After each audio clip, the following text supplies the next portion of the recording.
Hi guys, it's Mimberly and welcome back to the channel. So we're carrying on with our read-throughs after the heartbreak that was Xavier's. We're on to Never Ending Winter. This is a Zayne one, and from what I'm finding of Zayne, it's 95% trauma. So we're gonna get straight into it because I do not feel that this is gonna go very well. Oh god, this is another long one. All Zayne sees is a world of ice and snow. He steps over dozens of bodies, blood still dripping from his hands. With a wave, dark crystals pierce through several others still struggling. There are no screams. It's so quiet that only the sound of his own footsteps can be heard. There is only a shivering little boy. Zayne stands before him, his shadow looming across the boy's blood-covered face. Afraid, the boy is silent. He can only look up at Zayne with wide, shining eyes. A moment of silence, the wind rises. Zayne raises his hand, dark crystals once again forming on his palm. Ladies and gentlemen, we will arrive at Miran Airport in 30 minutes. Please fasten your seatbelts. Following the slightly mechanical sounding announcement, Zayne opens his eyes. There is no snow, no death. Everything is as calm and peaceful as it always is. Zayne takes one of the plane's disinfectant wipes and cleans the non-existent blood off his hands. These hands have mended heart valves and saved hearts. Yet for the past 10 years, these same hands have ended countless lives in an endlessly repeating dream. Zayne, we're almost there. His mentor's voice interrupts his thoughts. Beside him, the energetic professor notices Zayne's serious expression. It's normal to be nervous. You only just started working and now you're being sent to the Arctic for an important rescue mission. Don't put so much pressure on yourself. There is a lot of traffic at Mount Infernal. Once the medical team arrives at Miran Airport, a helicopter takes them to the Evil Special Unit Rescue Unit's location. In the unsteady helicopter, Zayne ignores his discomfort and looks out the window. Outside, as the flurry of snow slowly dissipates, the foreboding Mount Infernal comes into view. Oh god, I'm sensing trauma. The rescue unit is stationed on the mountain's southern side. The snow has stopped and the ground, an ugly colour from the muddy water, is covered in footprints. Before he can even get to the area for cardiac surgery, I'm trying to turn the audio down, it's a bit too high for me. There we go. Before he can even get to the area for cardiac surgery, Zayne hears the faint sounds of sirens behind him. Turning around, he sees several ambulances speeding in his direction. Dozens of medics emerge from the various tents around him, ready to go. Make way, make way. What happened? Open fracture on the lower left leg. Major artery damage. Specific details unclear. Apply pressure to stop the bleeding. What's their blood pressure? What's their heart rate? In the blink of an eye, the narrow space becomes more crowded. It's different from the organized chaos in regular hospitals. Right now, everything in front of him is more urgent, rushed. Are there any surgeons? We need a cardiac surgeon. Dr. William and the others are still in the operating room. Zayne hurries over. I'm Zayne from the medical team. How's the patient? 23-year-old soldier, body temperature at 36.3 degrees Celsius, respiratory rate 10 BPM, heart rate 125 BPM, diastolic 70, systolic 90, unconscious, penetrating cardiac trauma from a sharp object resulting in a, oh god, intraprecardial hemorrhage, cardiac tamperage.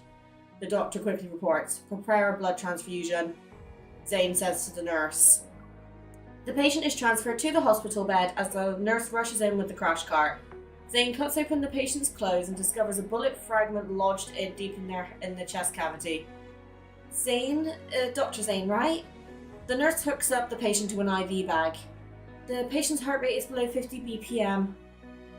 Zayne puts on his gloves as he watches the drop in blood pressure. We need to operate, now. But an urgent alarm from the monitor interrupts the nurse and Zayne's expression changes. The patient's heart is stopped. Get an oxygen mask, prepare the bag valve mask, and notify the analogicist to assist with intubation. The nurse promptly does as she's told.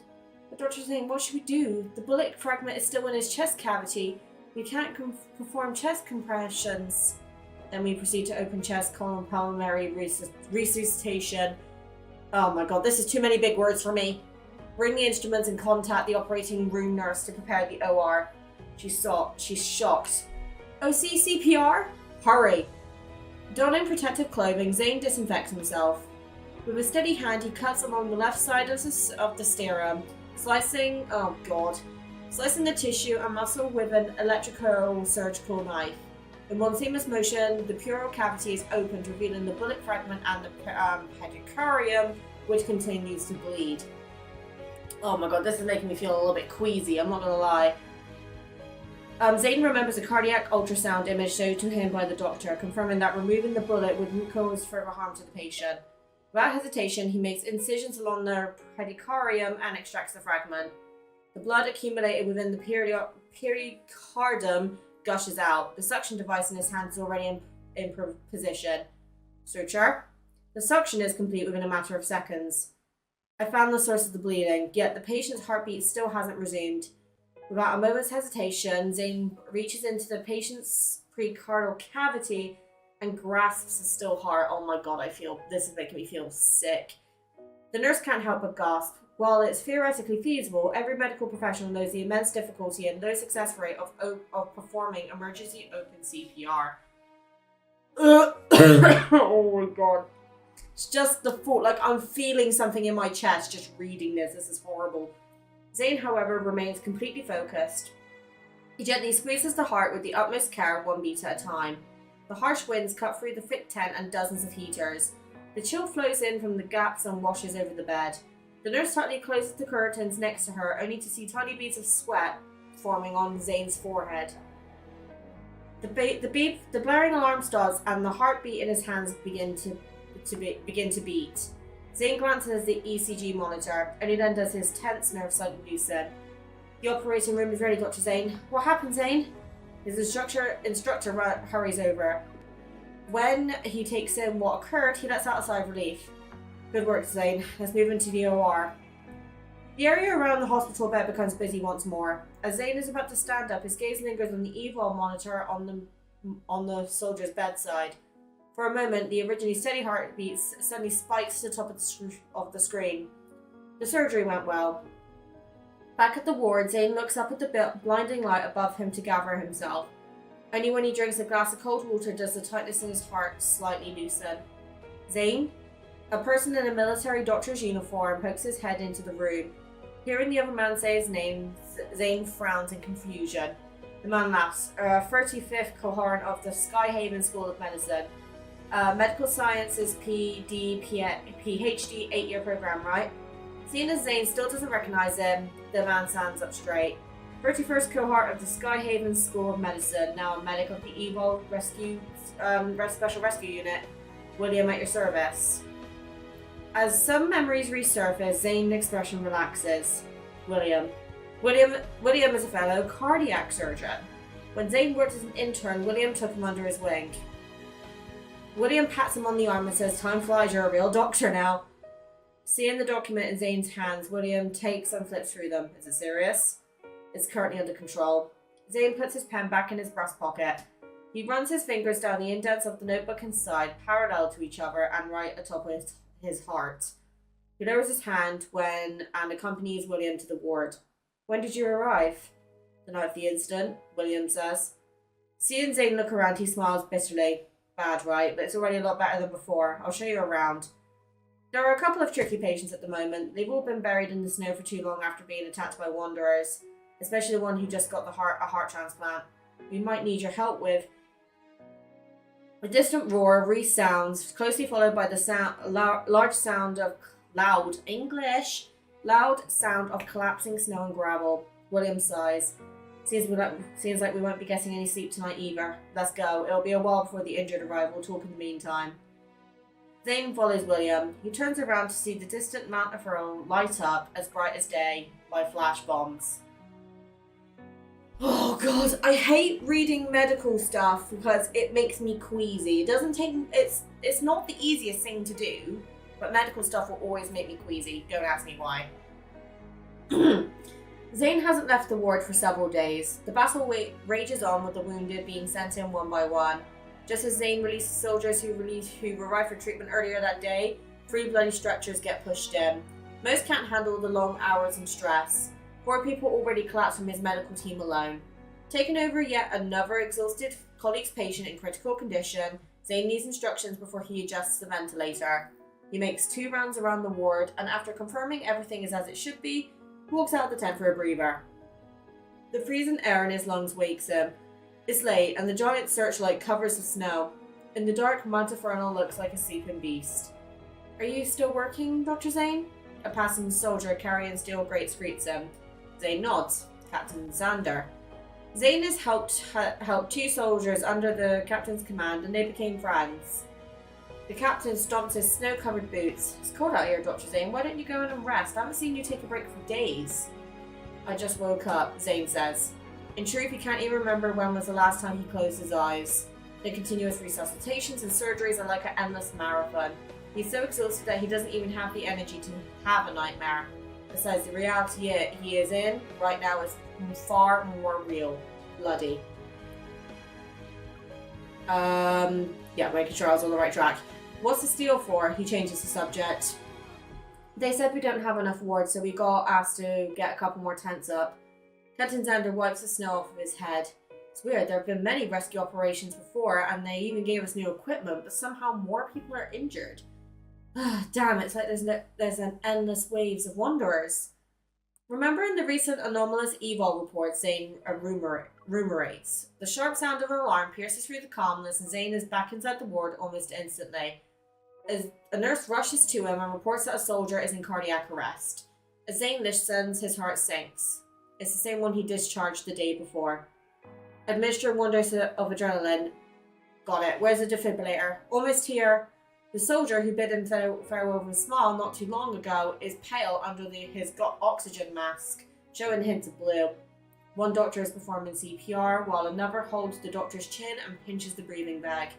A nurse rushes over with a defibrillator. She nimbly slavers the conductive gel on the pads and hands him to Zayne. 360 jolts, Zayne mumbles. A muffled bang resounds. The heart monitor continues to beat loudly. Steady. 1, 2, 3. Again. The sky slowly brightens. Snow falls once more, sitting atop the tent. William brushes off snow off his uniform and enters the ward. He sees Zayne giving instructions and waits by the side. Given 2 blood bags. When Zayne finishes, he walks to William. "Are you here for the death certificate, Will?" "Yeah, he was in our team." "Oh, we didn't make it." Zayne walks over to his document-littered desk and opens the drawer. 23, time of death is 5:47 a.m. William sighs. He was too young. His father was also a soldier killed during that disaster. Followed in his footsteps and joined the army. Who knew? Zayne is silent for a moment. "I'm sorry." "You don't need to apologize." William forces himself to smile, trying to lighten up the mood. "You've worked day in and day out without sleep. Everyone knows you tried your best." Zayne doesn't reply, his eyes revealing no emotion. William pauses for a moment. "Zayne, it's normal you want to save everyone since you just started here. But as long as we try, it's okay if we don't save them. We did what we could." He pats Zayne's shoulder. "Don't blame yourself too much." "Thank you, Will. I'm fine." Zayne's phone buzzes in his pocket. He takes it out. "I still have a surgery to attend. I'll take my leave now." He gives William a nod and hurries off to change. Zayne is once again in that world of ice and snow, but this time a white figure stands in place of the corpses and blood. Under the raging blizzard, Zayne walks towards him, dark crystals forming on his hand once more. The figure doesn't move. It's waiting to die. The moment the crystals soar, the wind stops. In the split second, Zayne sees another man. It's him in a white coat. Zayne opens his eyes. Inside the tent is dimly lit. His tired colleagues are all nestled in their own simple beds, sleeping soundly. Zayne props himself up with one arm, wipes sweat from his neck and face with his sleeves, and slowly slows his breathing. Reaching under his pillow, he feels for his notebook. Zayne's fingers hesitate for a moment, and then he takes it out. The cover indents now form a complete tally mark, one of which is from today. Since coming here, 3 patients died under his care. He strokes the carved marks. For each one, he vividly remembers every dose of medication, every surgery, and every harrowing resuscitation. Yet they still died. It's impossible to save everyone. He knows this better than anyone else. Yet he still persists. The Grim Reaper in his dreams mocks him for his Incompetence, I cannot pronounce that word, I apologize. It wants to kill his desire to save everyone, but he's not planning to give up. Shit. There's a loud noise. Half the operating room's wall comes crashing down and a horrible mangled body climbs in from the outside. The medics who were focused on the surgery freeze in fear, unable to even scream as the Wanderer lunges right in front of the operating table. Boom. Just before the creature can reach it, the creature is sent flying past the destroyed wall. Watch the patient. Zayne quickly pulls a surgical drape over the patient's chest. He throws a lancet and countless sharp crystals embedded themselves into the Wanderer. In the blink of an eye, blue smoke fills the room and a protocore falls to the ground. Everyone quiets down, leaving only those still in shock. Is the patient in stable condition? The anesthesiologist grips the table. Yes? Ask if there is an operating room. We'll move there. Zayne, who looks at the second surgeon's assistant, who is frozen on the ground. Quickly, now. The surgery ends without any complications. As Zayne returns to the ward, he hears his colleagues' worried comments about Wanderers in the unrelenting snowstorm. I heard Wanderers attacked the operating room. You alright? William walks over. When Zayne says it's fine, William lets out a sigh of relief. Remembering why he came in the first place, he asks in a hushed tone, Hey, did you submit a report to our commander? Why was I told? Zayne? His mentor stands at the entrance of the ward, his expression serious. Come here. A transfer order rests on the desk, stamped with the hospital's red seal. The hospital told you to return. The medical field can't afford to lose another person. His instructor hands the document to Zayne. Pack your things. A car will take you to the airport later. When Zayne doesn't move, the old professor snaps. I know what you're thinking, but now is not the time for you to show off. Being able to deduce a change in Mount Infernal's protofield from the patient's abnormalities is helpful to the mission, but that's where your duty ends. He once again shoves the paper in Zayne's hands. Med school didn't teach you everything so you could die young. I'm enough for the cardiac surgical team here. Zayne clenches his hands. I'm sorry, but I have to stay. He takes out a pass, 2 lines engraved deeply into the card by the HQ stamp. Name, Zayne. Detachment, Evil Special Rescue Unit of Special Operations. I'm going to the center of Mount Infernal's protofield to assist them. When did you... The professor is furious. He slams the table. Even if you want to study the cause of the patient's changes, the protofield's abnormalities could lead to even greater tragedies. He doesn't want to say anymore. Zayne looks at his instructor's grey hair and steps forward to hold his hand. This is my duty. Don't worry, I'll return safe and sound. If he can't save everyone, then he'll go to the root of the problem and eliminate it. Leaving the tent, William takes a deep breath. Emphasize with him, will you? It's hard to train a doctor. On top of that, you're his favourite. Of course he wouldn't want you to risk your life. But don't worry. He shows his card similar to Zayne's. As a fellow doctor, I'll make sure you get back unharmed. Zayne is surprised for a moment, then he relaxes. Thank you, William. William smiles and stretches his hand out to him. Welcome to the team. Something's going to happen to William, isn't it? A week later, a special operations team composed of 30 elite members entered Mount Infernal fully armed. Our mission is to find the center of the protofield and eliminate it to stop the creation of Wanderers. The speculated location is in the valley of the Northern Cliff. This operation is more difficult and even more dangerous than any others before, so you all must strictly follow orders and do everything in the name of safety. As the leader of the group, Captain Xander pauses his lecture but cautions to grab a map. William comes over and asks Zayne, who did you address your will to? He's curious about whom Zayne, emotionless as he is, holds dear in his heart. Zayne is said to flex the question, who did you address yours to? William coughs and says in a different voice, I'll introduce you when we get back. Despite being mentally prepared, Zayne didn't expect getting back to become an unobtainable luxury. As they venture deeper into the mountain range, the terrain becomes more treacherous and the energy fluctuations more violent. For each step forward, the operations team has to fight, costing them time and energy. With every teammate that falls, the tally marks on Zayne's notebook increase. At the same time, he goes from being a combat medic to a soldier. Still, the bloodshed doesn't let up. The Grim Reaper appears in his dreams, once again, staring at him with cold eyes. With another narrow escape from death, Captain Xander has to make a decision. They alone cannot hold back the protofield's energy fluctuations. If they kept going, it will only lead to more casualties. They must act quickly and destroy the protofield's center. When William returns to the tent, Zayne is dressing his wounds. The large injury on his right arm is open again, blood oozing out. William sighs and hands him a bottle of medication. As a doctor, shouldn't you know how important your arm is? There are other ways of saving people that don't involve you taking hits from wanderers on their behalf. Know what I'm doing? I don't think you do, William asks. Zayne, I've always felt like you're more desperate than others when it comes to saving people. I've seen dedicated medical staff, but none as persistent as you. Is something weighing you down? No, Zayne answers. There is. Not at all. Once Zayne is done dressing his wound, he takes out his sleeping bag and lies down in a way to show he wishes to rest and not be disturbed. William remains where he is, clearly unwilling to leave until he gets an answer. The two are at a stalemate. In the end, Zayne admits defeat. Years ago, he said after a long time, I almost killed someone important.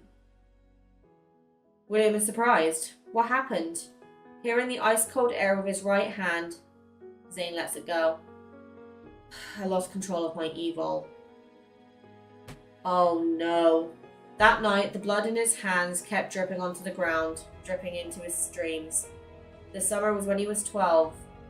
When he was 12 was extraordinarily long.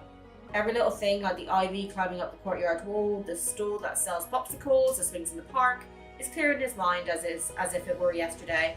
A snowstorm ended that summer, and it was the first time a black-robed Grim Reaper appeared in his dreams. Oh no. Trauma incoming! The day grows shorter. The night, with the relentless snowstorm, descends on Mount Infernal. By the time the team reaches the valley, they are down to less than half their original number. Outside, the blizzard rages on, yet inside it's strangely calm. The dense forest is filled with dead trees standing tall like tombstones.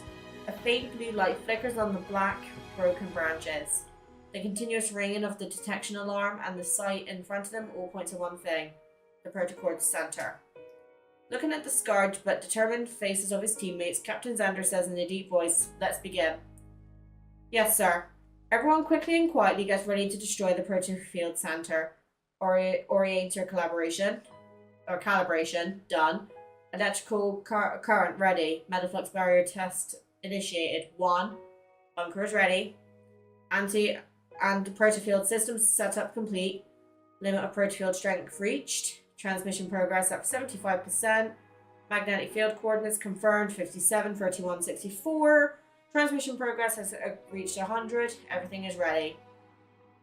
In an instant, a deafening roar fills the air. Sand and rock fragments fly through the valley with millions of energy particles. The blizzard rushes in. The violent energy fluctuation causes dozens of wanderers to gather. Captain Xander, shocked, yells into the howling wind, "Stay alert, don't fall asleep, there are wanderers." At the sight of one of the creatures swinging a weapon at an unconscious teammate, he lunges at it. A wall of ice several meters above erupts from the ground and pierces the wanderer's protocors. Zayne grips his right arm with his left. He uses his evil to freeze his weak legs, forcing him to stand. Get them to safety first, I'll handle this. Several part icicles pierce the wanderers. He grits his teeth. His mouth tastes like rust. He's using too much evil here. A large energy fluctuation has been detected on the north side of Mount Infernal. Metaflux levels have suppressed the third threshold. Target area is shifting. Signal re-established. After disappearing for so long, HQ finally gets a signal from the operations team. Within the garrison, everyone gets to work. The commander picks up the intercom and says the protofield in Mount Infernal has been destroyed. I repeat, the protofield in Mount Infernal has been destroyed. All units, head to Mount Infernal and bring back special operations. The sun is rising.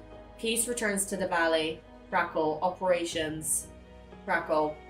Operation. Do you read? A hand reaches from the snow and presses down the walkie-talkie's button. Operations. Copy. 294. We'll be there soon. What's the situation? Are there any casualties? Casualties. Zayne struggles to stand up and sees his teammates scattered across the snow unconscious. Using all of his strength, he drags them out and checks their pulses and injuries. 2 broken arm and 1 possible concussion. Hearing a familiar voice, Zayne moves to the other side of the destroyed wall and finds William talking. Noticing Zayne, William happily waves at him but winces when it opens his wounds.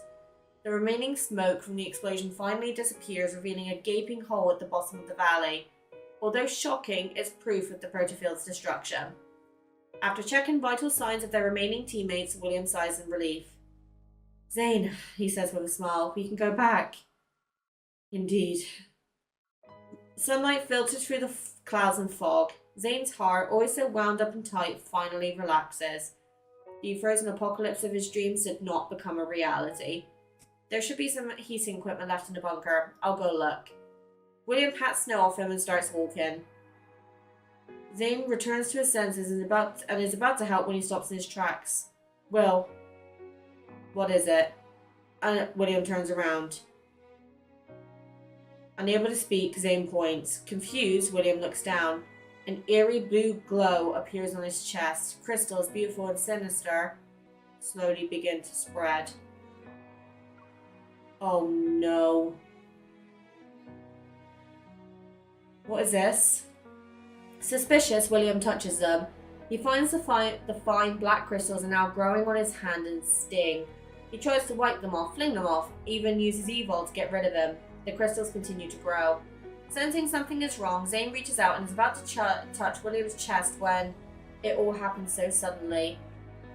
The crystals accumulate and William's expression goes from surprise to panicked. What's going on? But the crystals don't give him any time to react. Within seconds, his limbs corrode, twisting into uncomfortable and strange positions. The air around him explodes. Zayne is tossed back several feet. Will, stay away from me, William shouts.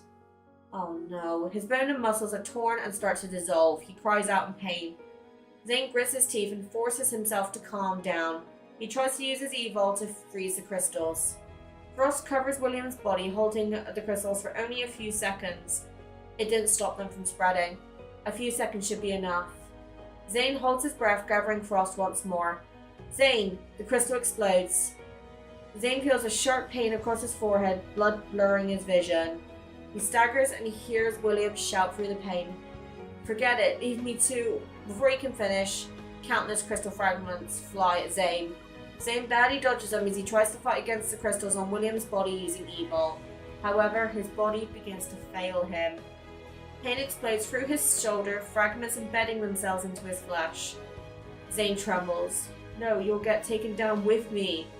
The crystals consuming bone, devouring marrow climb to his neck. His hands, moving on their own, attack Zayne. William watches with dread as his body becomes twisted and gargled. It's already too late. Kill me! Zayne's mind goes blank. There's still hope as long as I can freeze it. Blood fills his mouth and he grits his teeth. Oh no. Hold on, please. Again and again, the ice tries to freeze the horrifying black crystals. They fail again and again. It's no use. As if a million little knives are piercing through his head, William uses his remaining strength to say, "Help me." The tissue underneath the crystals rapidly forms a strange shell. For the first time, Zayne realizes that life, which always represents hope and salvation, can be terrifyingly ugly. His movements slow down. What can he do? Can he do anything? He can't, not anymore. Living like a monster with no hope for deliverance. Is that redemption? Crystals have encased William's body, leaving only his eyes, which stare at Zayne with a mix of pain and hope. The figures in Zayne's nightmares merge with William. Their expressions are distorted by pain, their bodies twisted into grotesque positions. Unable to speak, their minds gone, their eyes can only beg, "Kill me." I don't want to become a monster. Snow falls again. Zayne moves his stiff fingers. The icicle in his palm are coated in blood, soaked with a boundless black. William's body takes a few steps and falls, eventually dissipating into greyish blue smoke. The people he killed in his dreams appear once more. Body after body sprawled in front of him, turning the valley into a giant tomb. The wind reverberates into a mournful howl, sounding like a sorrowful cry from the sky or the cries and wails of countless people on the verge of death. Warm, sticky blood gargles, melting the crystallized snow, which quickly freezes again. It melts and freezes over and over, turning into a tombstone. Zayne watches one of these winding trails of blood. His blood. He looks up. The Grim Reaper stands in the distance, watching him on a snowy mountain covered in blood and death. Shit. 3 years later. The surgery will be difficult, but we'll try it. Transfer him here. Zayne finishes his remote consultation in his office when Grayson knocks on the door. Dr. Zayne, here's the Lindy reward. He carefully puts down the box. Did you actually ask him to deliver this? It's a very prestigious reward in the field of medicine. I can't believe you didn't go to the ceremony. I had an outpatient to take care of that day. I couldn't go. Grayson is shocked. Was it not possible to reschedule? Some patients book 2 to 3 months in advance so they have time to travel. I can't reschedule. He looks over his computer screen. Do you have nothing else to do? Grayson leaves immediately. After his work is complete, Zayne opens the box. Text is etched into the side of the exquisite reward. Dr. Zayne has successfully performed the world's first abnormal arterial repair using EVOL technology. He saved a patient who was attacked by wanderers. This is both a miracle and a monumental moment in medicine. He shoves the box deep into his locker, right next to another. Inside is a reward that belongs to William. He stares at them quietly. His memory of William's crystal-covered body in his moments of death merges with the abnormal crystals in the patient's heart. The blizzard that covers Mount Inferno appears in front of him once more. The snow buried William's body, and with it all those secrets. The strange crystals reappeared. The Grim Reaper, hidden in darkness, opens his merciless eyes once again. This certain, cursed fate is far from over.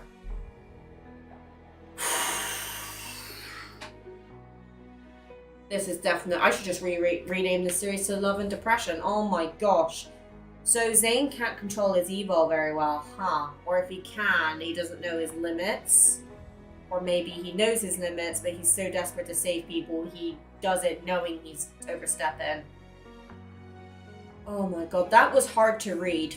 Genuinely. Like, I'm surprised I didn't cry. I think it was because, obviously, I know that William... We've never met him in the game, and obviously, he's from Zayne's past. But if that had, say, for example, been MC, I think I probably would have cried at that. That was heartbreaking, genuinely. And I'm really glad I'm reading this before continuing on with Zayne's story arc, because I'm getting a lot more background context that I wouldn't have gotten previously. And it's genuinely really heartbreaking to hear what he's gone through. Because, the way that Zayne comes across in the game, I think people who don't like Zayne probably don't like the fact that he doesn't really talk about his emotions very often, and he's not exactly the best at showing it, but I think he's got genuine reasons for that. And I think he's definitely got so much potential when it comes to being the right level of cutesy and heartbreak. I think all of them have got good potential, but out of all of them, I think Zayne being a doctor is probably got so many memories of his failed operations that it's probably like a daily torture to him. And it does make us kind of realise just how needed the doctors are and the long-term mental health effects it could have on him. So I'm really glad I read this one, despite me being a bit queasy towards the end. Right. I'm scared to read the last one now, I'm not gonna lie. Oh, let me go make another cup of tea and I'll be right back.